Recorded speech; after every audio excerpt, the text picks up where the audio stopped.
What's up, guys? It's Nick here, and welcome back to an episode of my top 100 games list. In the last episode, we did games 20 through 11, and this episode, we are finally at the finale, being games 10 through 1. Now, these games are very dear to me, and I think are the best games in my opinion. Number 20. Now, I've always been a fan of games with a really good story, and I also really liked games that had multiple endings, especially when you have over 20 different endings. And that game that has 20 different endings is Nier Automata.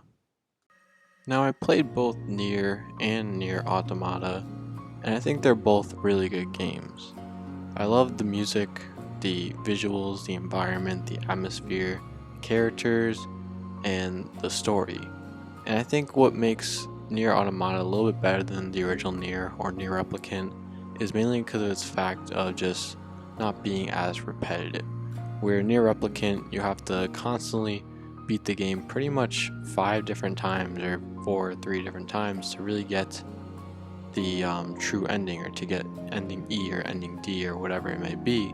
You have to beat the game multiple times, and sure, there are some changes here and there with the different endings, but it's not as vast or as different as Automata has, where the multiple different endings change in gameplay and change in events that happen on, and you get to see different perspectives of different characters. Like you get to see 2B story, 9S's side of the story, and A2 side of the story as well. And you get to see each different side of the story, and each side has multiple different endings to them. And it's really cool as how you can just have all these different endings for each character and adding to the replay value. And it's also just a cinematic just masterpiece. I love the cutscenes, I love the story to it, and it's very emotional, honestly. It's a really weird story, but very emotional and very powerful to its story. I also really liked its characters. Like I said before, combat is also really good, although it can be repetitive at times. I think it's pretty good and cool having it be sometimes a shooter, sometimes it's a hack and slash, sometimes it's action or time-based, or sometimes it's top-down, sometimes it's you even playing those pilots or whatever. I don't know what the ships were called, or the mechs or whatever, that you control at points and where you're shooting down enemies and stuff. It's really cool, and I really liked its combat, especially even with 9S, where you hacked some of the robots, which is pretty cool. The only bad thing I think Automata has is really its side content, and like I said before, being repetitive, having you have some events repeat, similar to Nier Replicant, but not as much. Where Nier Automata has some events like 9S is beginning is very similar to 2B's beginning, because they're both in the same team pretty much, and they both have the same perspective, and you both see what they are because they're together for so long throughout most of the game. So it's kind of repeating itself, but it does add new things like 9S's hacking ability, and 9S's part of the story. I also didn't really like its side content. There wasn't really much for me to do, or not in the sense of much to do, but like it wasn't entertaining to do things out of the way of the main story, in my opinion. And the only real good thing about its replay value was its multiple endings, and seeing all the different endings of the game and seeing what can happen, which was really cool. And overall, Nier Automata is a really good game. Number 19. Now, like I've said before, I'm a pretty big fan of the visual novel series, and you'll even see in my top 10 I have a good amount of visual novels because I just love them so much. I love the characters, I love the story, I love the art style, and I just sometimes the music as well, and even the gameplay if they have it. And one of those games is Danganronpa V3. Now, picking the best Danganronpa game was a very hard decision to make, as both Danganronpa 1 and 2 also deserve a spot, as they're both really good, having an amazing soundtrack, as well as art style, gameplay, story, and of course cast of characters. And I think V3 is just a little bit better. As each game, it just got better and better, and I think V3 is just a little bit of a step up from 1 and 2. Although 1 and 2, like I said before, are really good, V3 just outmatches it by a little bit. And I think it's mainly because of its story, as its story is really good. And I especially like Chapter 6, although Chapter 6 is very, very controversial, being, I'm not going to spoil anything, but being very different than the endings of 1 and 2, and really changing up how you view Danganronpa, and I honestly really liked it. It broke the fourth wall that no other game really has done before, and the ending is probably one of my favorite endings in video game history, as it's just so unique and so memorable and just so crazy, honestly, that I absolutely love it, and it's definitely deserving of the game itself. And although a lot of people didn't like it, I was one of the few that actually really did like it. I also think its art style is really good, as it was a step up from 2 and 1, being just so much more like eye candy, I guess you could say. Just look so beautiful, like the transactions, the transitions, the animation, everything, just the camera angles, like everything just works so much better in this game, and just made it just a little bit of a step up from 2 and 1.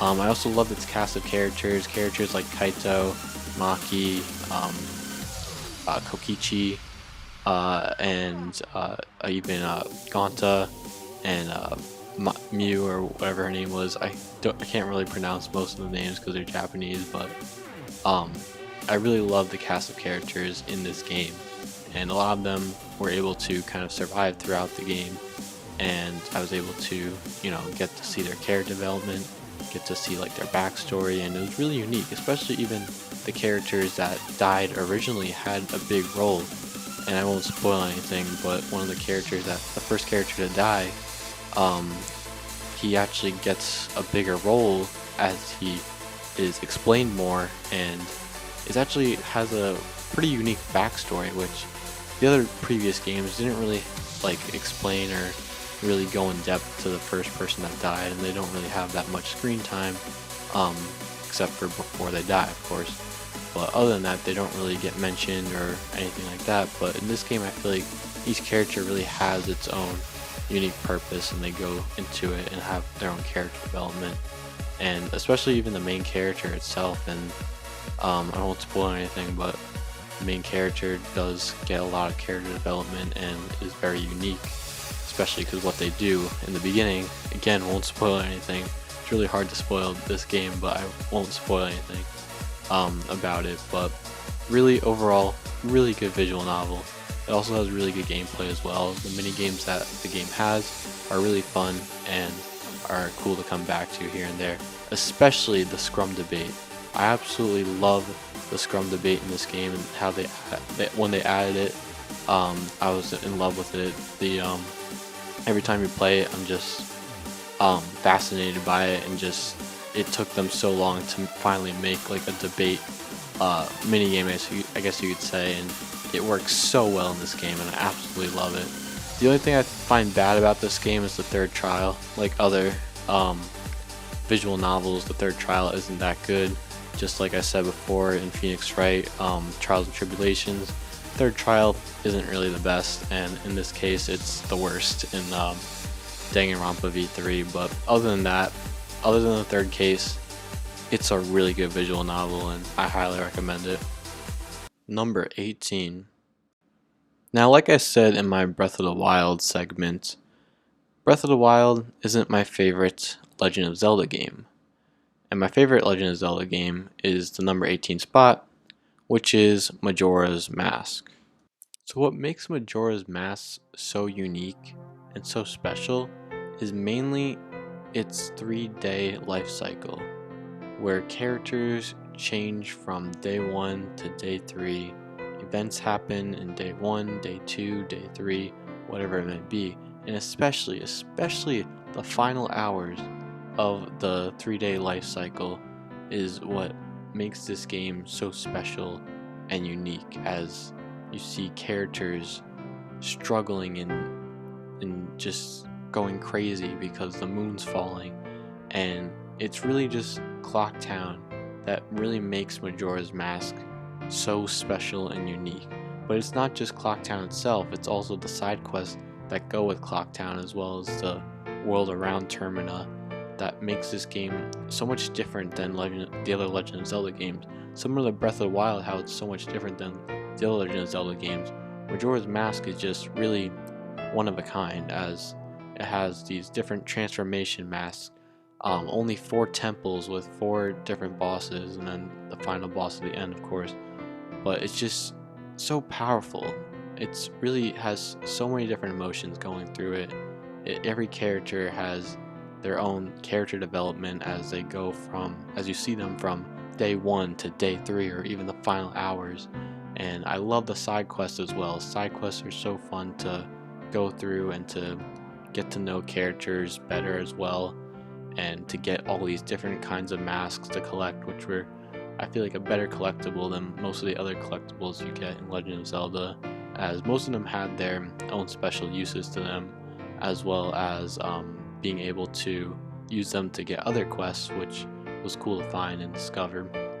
I also love just going around Termina and just finding stuff and treasure chests and holes to find to beat little enemies to get stuff, and then knowing when to backtrack as you see different areas that you can use your items or your transformation masks. And it's all really just a fun game, and it's one of the few Legend of Zelda games that I 100% have completed because of just how much fun all the stuff is in the game. The only thing I didn't really like was the backtracking, as you did have to backtrack a lot, especially where you have to backtrack in time, as you would have to use the Song of Time constantly to go back to the day 1 and lose a lot of your inventory and get your inventory back, and then like arrows and bombs and all that stuff, and then go to where you want to go for day 1. Then you have to change the time to be the other day, maybe day 2 or day 3, if you want to do some special side quests or whatever. And it's really just a hassle here and there to get what you really want sometimes. But other than that, like, it does have time limits, but it's understandable because of its 3-day life cycle. So sometimes you'll be in a dungeon, you'll be at like day 3, and you're gonna be like, oh, I can't do it within the 1 day time span. I have to use the Song of Time, get all my inventory back, and then go back to the temple, and then do it at day 1 where I have enough time to complete the temple. And stuff like that that was kind of annoying, but it was understandable. And overall though, Majora's Mask is such a fun game, and I absolutely love it for just its uniqueness of the 3-day cycle, as well as its character development through the 3-day cycle, as well as just emotions that go through the game, especially the final hours, like I said. Number 17. Now, although this game probably gave me a bunch of hand cramps, I still really like it. And that game is Kid Icarus Uprising.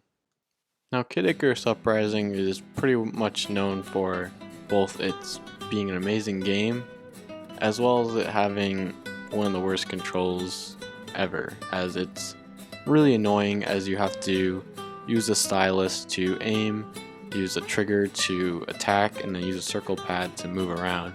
And it's not the most comfortable control scheme out there. But overall though, looking after the or ahead of the controls, it's an amazing game. Like, sure, it might have given me some hand cramps here and there, but if you take it your time and do like hour or like do a chapter per day or whatever, you're gonna have a good time. And it's just an amazing game, and sadly it hasn't been remade to the Switch or has a sequel or anything like that, as it is such a good game. And especially for it being on the 3DS, it is amazing, as it has probably the most beautiful visuals on the 3DS, as well as having an amazing soundtrack, an amazing cast of characters, amazing gameplay, story, and every chapter had something new. as every chapter you played was just something new, some new god or goddess that you meet, some new boss, some new world. Nothing really repeated itself, honestly, and I love that. And especially that everything was fresh too. There was always conversations going on during your gameplay, and it wasn't like, oh, you had to watch a cutscene and sit there. You're literally playing the game and you're listening to a conversation at the same time. And I love that multitask aspect of being able to embrace the story while also being able to play and not just sitting there and listening. You're sitting there playing and listening, and also just going around and discovering stuff and finding treasure and destroying bad guys and discovering new enemies and stuff like that. And it's honestly such a good game. It has amazing bosses as well, and probably the best villain of all time being Hades, as he's just such a lovable villain, and yet he's so good at what he does, honestly. One of the best villains of all time in my opinion. And you have Pit, you have Palutena, you have Veridi, also are really good characters, as well as Medusa and some others that are just amazing. And I absolutely love the cast of characters. Music is also really good, especially like Dark Pit's theme, probably one of my favorite songs in the game, as well as the opening theme is just so memorable and so just atmospheric, honestly. Its visuals, like I said before, best I've seen on the 3DS, and they're just really impressive for the 3DS, especially for it coming out in 2012 or 13 or whenever it came out, as it was very early in the 3DS's life cycle. It also has just an amazing story. I love just listening to the conversations and the dialogue and getting to see the character development, as well as just getting to know the characters better as well. And every chapter, like I said, something new. Some new character shows up, some new world you explore. You go through multiple different areas and nothing really repeats itself, which is amazing. And honestly, the best game on the 3DS. Number 16. Now, like I said before, I don't think Persona 5 is the best Persona game. And sure, that was a long time ago. I think I put Persona as number 60 or whatever. And this is a large gap, but my number 16 pick is Persona 4. Now, I know what you're probably thinking. Why is Persona 4 so much higher than Persona 5? You would think that they would be in a similar range, within like 20 or 30 placement points, but Persona 4 is placed almost 50 more than Persona 5, or 40 more, and it's a large gap, and I know that, but I honestly think Persona 4 had such a much more better time and better experience, and it especially got me more into the Persona / Shin Megami Tensei series than Persona 5 did. And I thoroughly enjoyed Persona 4 more and was more engaged in Persona 4 than I was in Persona 5. As Persona 4 I felt like was the perfect length, as Persona 5 kind of dragged on a bit. And the reason I like Persona 4 a lot is mainly because of its music, story, characters, character development, pacing, and gameplay. I think its music is pretty close to Persona 5, as Persona 4 and Persona 5 both have really good music. I think its story is much better than Persona 5, as it was a murder mystery that was very interesting and very engaging, and had a bunch of different plot twists that were really good, honestly. I also really like its cast of characters better. I like the confidants better than in Persona 5, and I like the playable characters as well a lot better in Persona 4 than Persona 5, especially because, like I said before, I like the character development in this game. And the character development is more shown in this game than it is in Persona 5, as each temple or dungeon or whatever is your team members, like shadow self, which you get to really know more about them, and you get to learn about your new teammate in their shadow world and the Midnight Channel and whatever, and you get to know more about them and the other side of them, and you get to see what their personality is, what their backstory is, and get to know them a lot better than in Persona 5, where Persona 5 you get to see the heart or the personality of the villains, which sure are interesting and everything like that. And you get to see their how they view the world and everything like that. But once that villain is defeated, it's really never shown again. Where in Persona 4, you go to the Midnight Channel, you see your team members, which are brought out throughout the entire game, and no team member dies, unlike in Persona 3. Spoiler, sorry. But you get to see each character, and you get to see them even develop even further from when you complete their dungeon and complete their Shadow World / Midnight Channel, and you get to see them develop even more and see how they react to you and your previous team, to how they view themselves as well as they go into the Midnight Channel and see their shadow selves. And it's just a better experience in that way, and it's a better way of showing character development than Persona 5 did, as Persona 5 didn't really have as much character development as Persona 4 did. And I think that reason it had a better cast of characters as well, being a better team of playable characters.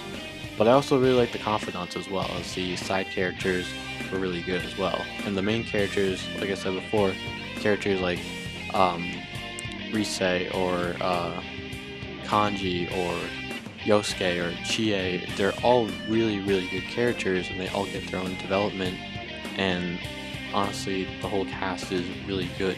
I also like the dialogue, as it's really funny as well. I was almost like laughing to like tears at some points, as I just thought it was just really funny, and I could like relate to it like with my friends and stuff, as a lot of the things that they did, especially like Yosuke and Chie, I really liked their personality and their relationship, and I thought they were really funny, especially like when like Chie would like cook bad, and then Yosuke would like just act like he liked it, but then just like throw up and stuff like that. Like stuff like kooky and weird and funny stuff like that was just really just entertaining, and I loved almost every interaction with the investigation team, and it was just wonderful. I also like the gameplay as well, as sure it didn't add as much new like Persona 5 did. I think it just was cool just going through the dungeons, as the dungeons were a bit better than the Midnight Tower in Persona 3, and it was a step up from Persona 3. Just getting to see like the dungeons, and the bosses were based off of either characters and stuff like that. I think that was also good and added to the character development, like I said before. It's honestly just overall really fun and really good.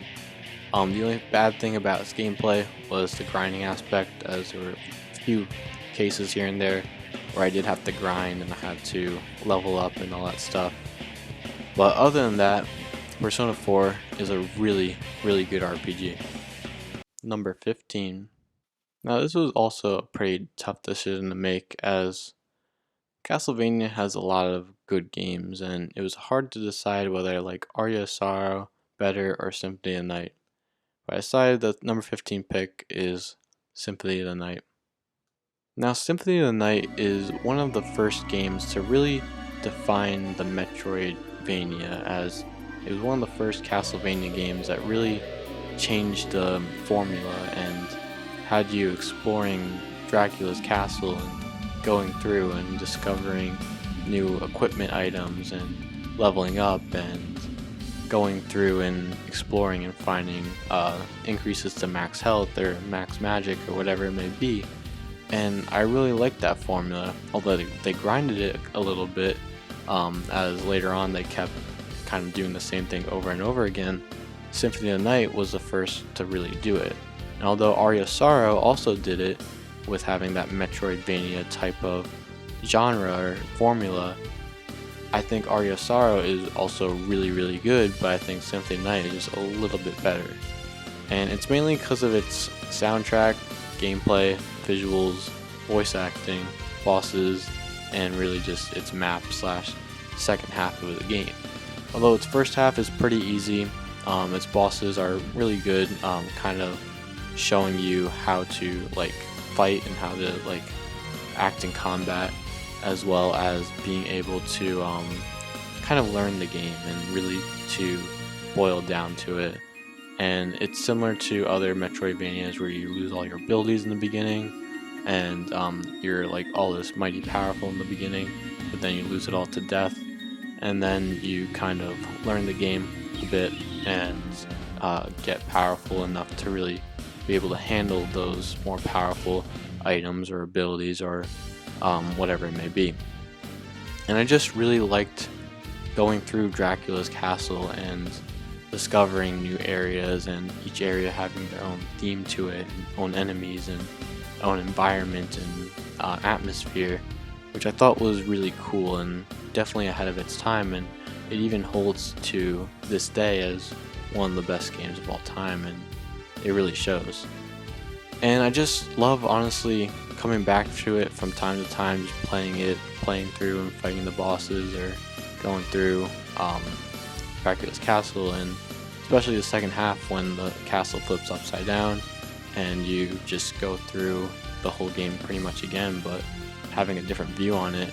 Although sure, it may sound or look to be repetitive because it's the same castle but just upside down. It's like mirror mode of Mario Kart, but instead it really adds to it and makes things fresh by adding new enemies, new bosses, and it really is actually quite different than when the castle is upside right.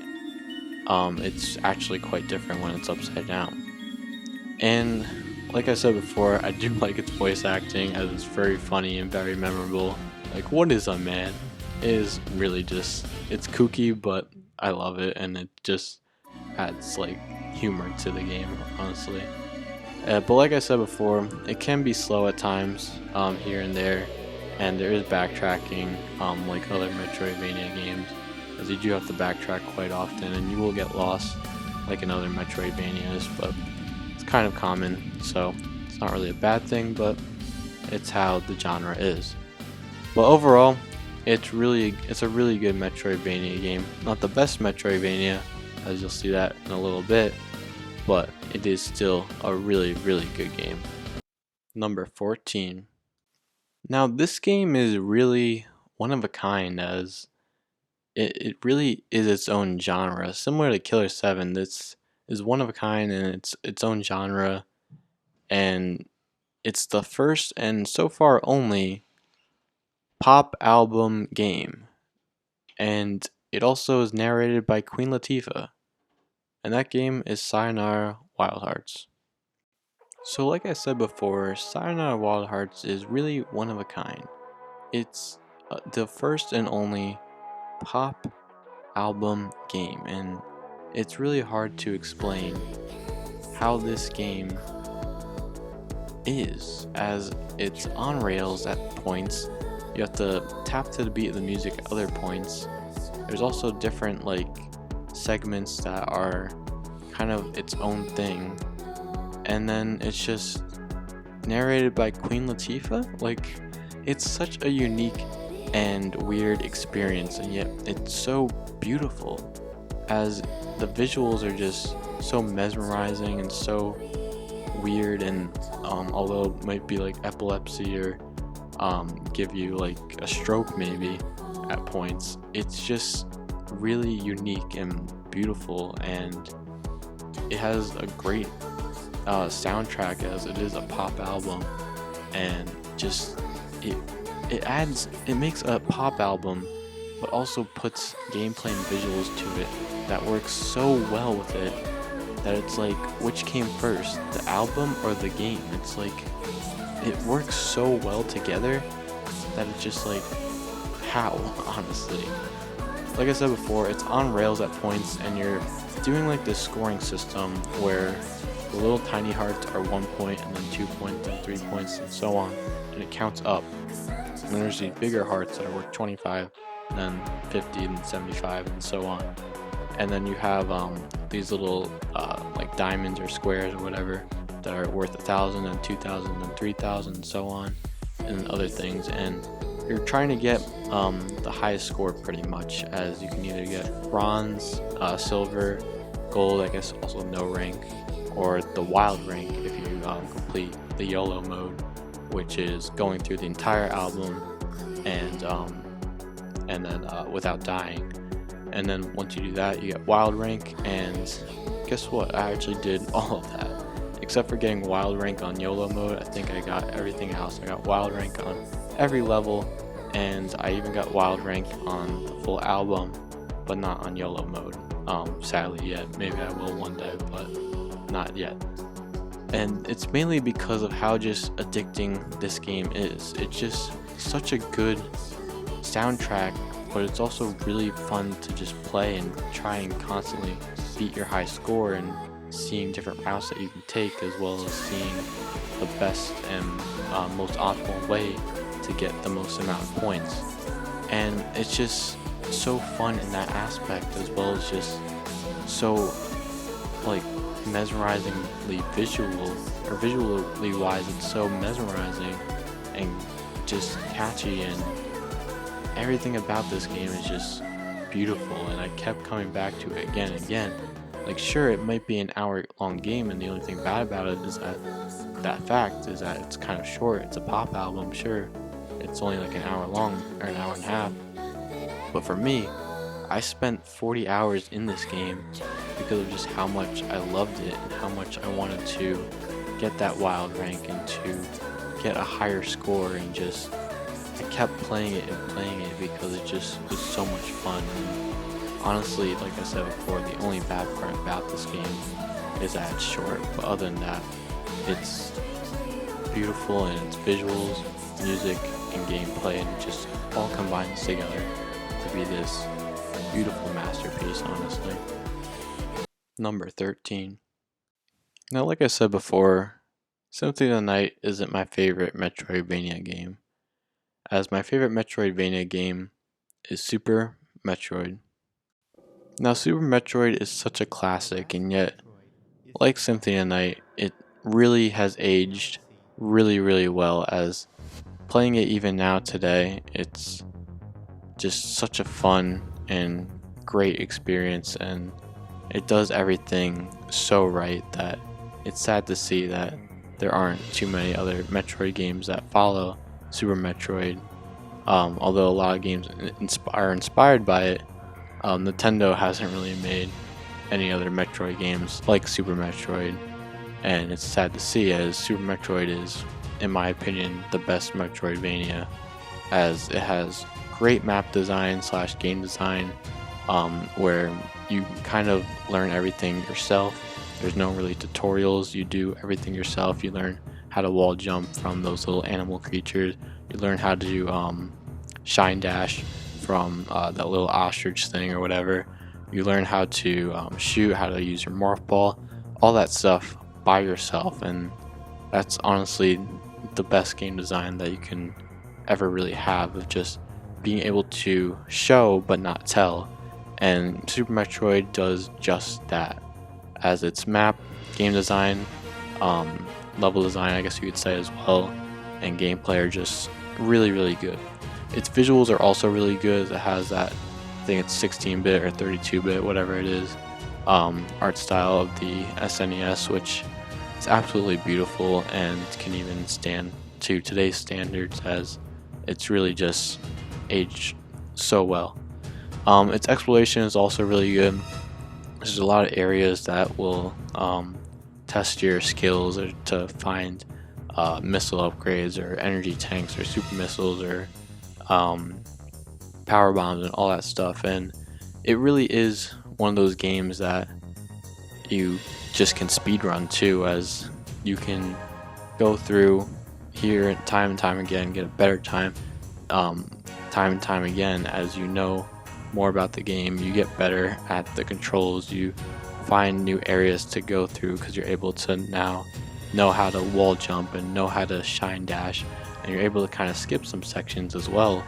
And the speedruns are insane for this game, and I could probably never do this game under an hour probably, but if I kept practicing and kept playing, I probably could. But it's one of those games that just has speedrunning in mind, as there's a lot of different skips that you can do, and a lot of different things that are in the game that you can use to your advantage to do other things, in a sense.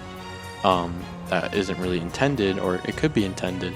I don't really know. I haven't really read up on what the person who made Super Metroid really intended to do, but there's so much different things that you can do in Super Metroid that was really just amazing, and I absolutely love it for that.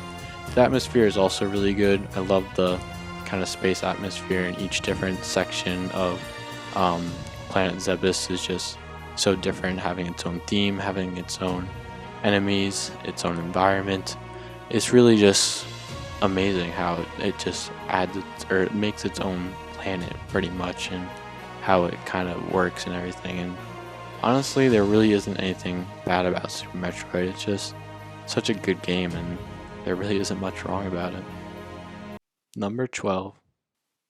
Now, in my opinion, I think that this is the best rhythm game, and not a lot of people know about this rhythm game, and the people that do know it's amazing. And sadly, its newest game isn't really that good, but the game before it, Space Channel 5 Part 2, is a really good game.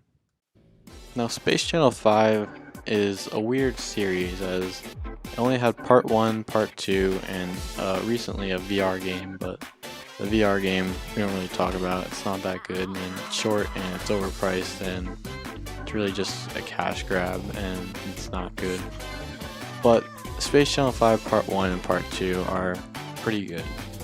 Or Space Channel 5 Part 1 is pretty good. Part 2 is really good, as I especially loved Part 2 for its music, gameplay, personality, animations, being a really catchy and addicting game, as well as it having just amazing cast of characters.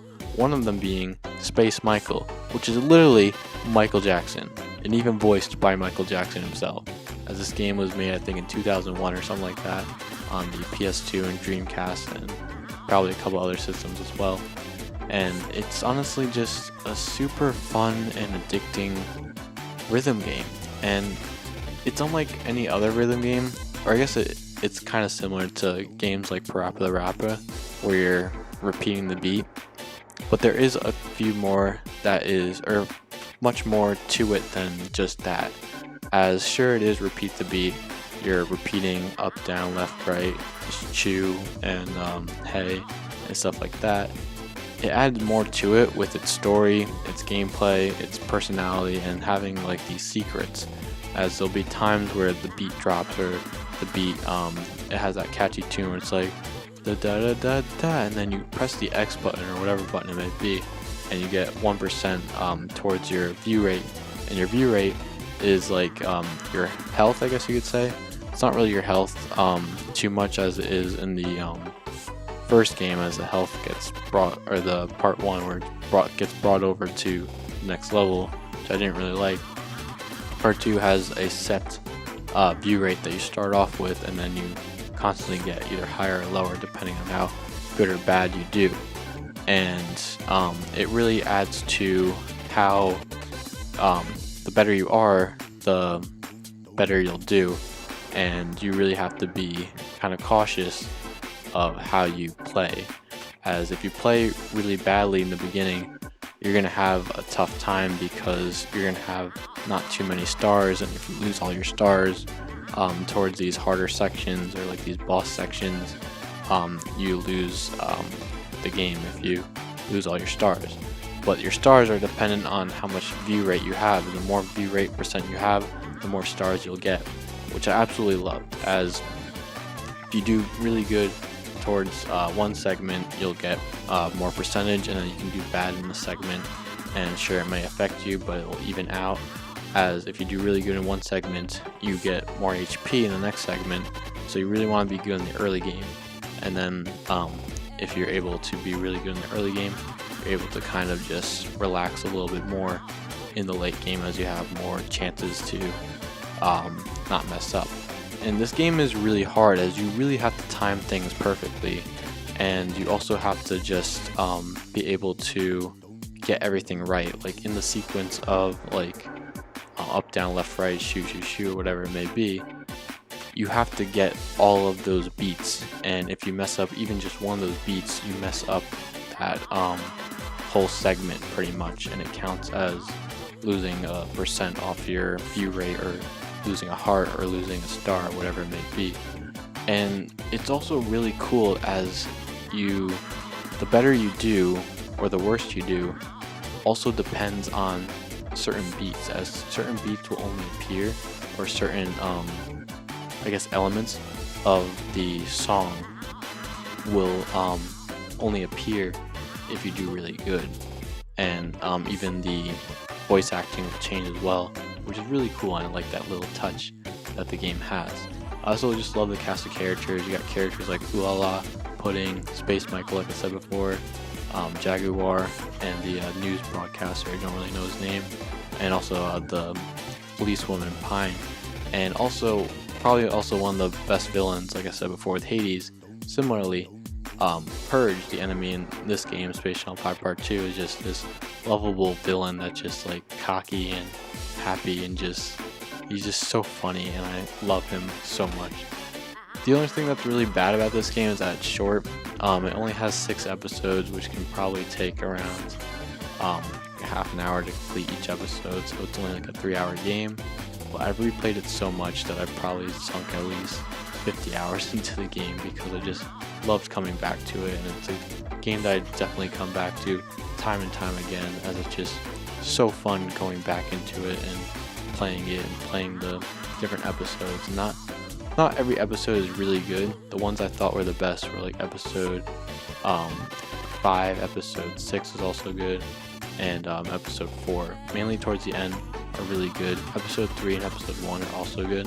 2 is probably my least favorite, but it's still pretty good, especially the guitar fight with Pudding and Ulala in episode 2. That's the only part I like episode 2. It also has a harder variant of the episodes, where you get less hearts / less stars and all that stuff, which adds replay value and does add to its length a little bit, but it's still pretty short. Other than that though, Space Channel 5 Part 2, probably my favorite rhythm game, and it's just so fun, and I definitely will come back constantly, as it's just so fun, catchy, and I love the animations of the characters and their dancing and everything like that. And it's just such a weird and wacky game, but just makes me so happy, and it just is a fun and enjoyable game to play. Number 11. Another game I constantly go back to is a game about climbing a mountain, and it honestly is just such a fun game, but also just such a powerful game as well. And that game is Celeste. Now, everything from its music to its difficulty curve to its visuals to its story to its characters and to its metaphors, Celeste is such a good game, and honestly there's nothing really wrong with Celeste. It has probably the best difficulty curve in any video game that I've ever played, as it really just constantly gets more and more difficult, and it really doesn't have any like difficulty spikes, as it just has a constant pace of difficulty, which is really hard to do, but Celeste is able to do it. Although Chapter 9 I feel like is a little bit of a difficulty spike, but that was DLC, so I kind of understand.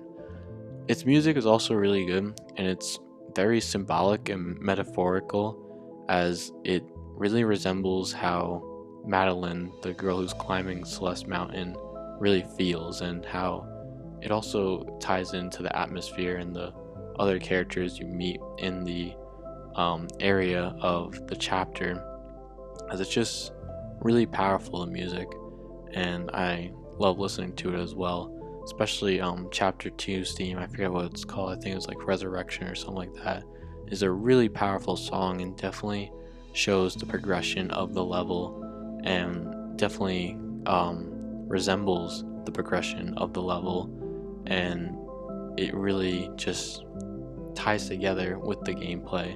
And I kind of love that with the music, as even other chapters other than chapter 2 kind of progress in different stages of the music as you're progressing through the different stages of the game, as each chapter has different or new mechanics that go through, and you learn these new mechanics in the beginning, and then it gets more and more complicated, adding other things to the mechanics that you wouldn't even think of at points.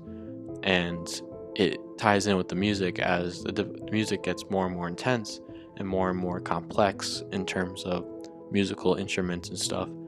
It shows with the gameplay, and that's also a really hard thing to do, but Celeste is able to do that.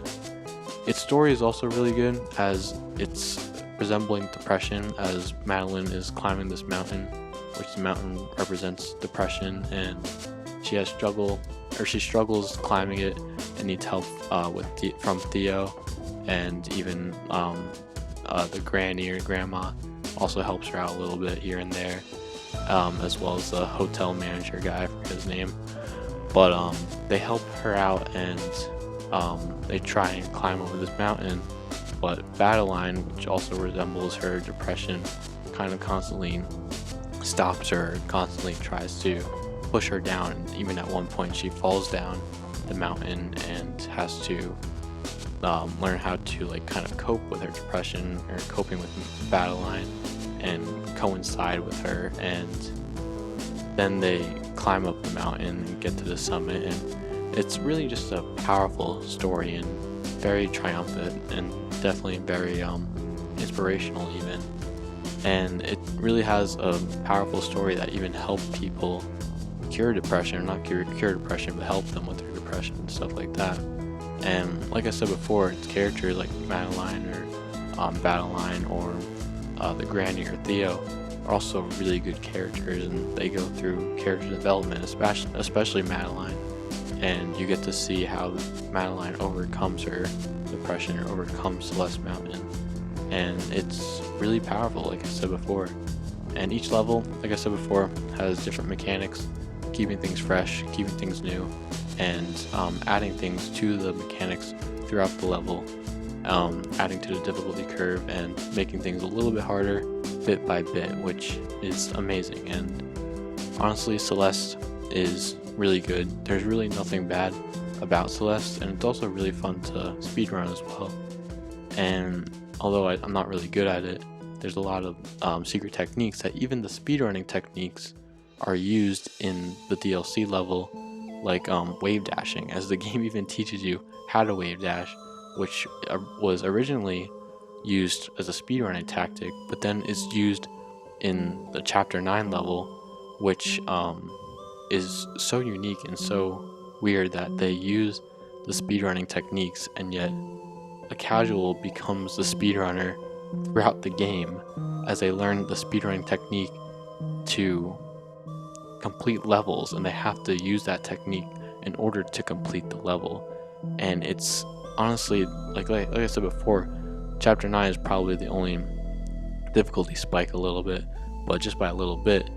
And that's mainly because the casual becomes the speedrunner, and then you start over again, and you become the speedrunner pretty much if you play it, as the parts that were hard for you before are now easy as you literally master the game.